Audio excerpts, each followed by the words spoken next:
High, আজকে সবাইকে শারদীয়ার শুভেচ্ছা আম, জানাচ্ছি। মহালয়া সবাইকে আন্তরিক ভালোবাসা। আর কি বলবো, সকালবেলা ভোরবেলা উঠেছি 5টার সময়। উঠে দুয়ারে জল দিয়ে গেট খুলে তারপরে ঘর বারান্দাটা ঝাড় দিয়ে তারপর বললাম না, যাই গঙ্গায় গিয়ে চান করে আসি, একটা ডুব দিয়ে আসি, পাপ ক্ষয় করে আসি।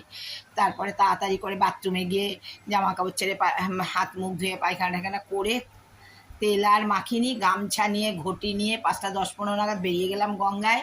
গিয়ে দেখি প্রচুর ভিড়, পুলিশ টুলিশ প্রচুর ভিড়। সেই অন্ধকার, তখনও আলো ফেরোয়নি। তারপরে তো গিয়ে চান করলাম। হ্যাঁ, চান করে বাড়িতে আসলাম। এসে বাড়িতে আবার তালা খুলে সব কিছু জামা কাপড় ছেড়ে ঠাকুর ঘরে ঢুকলাম, ঠাকুর পুজো করলাম।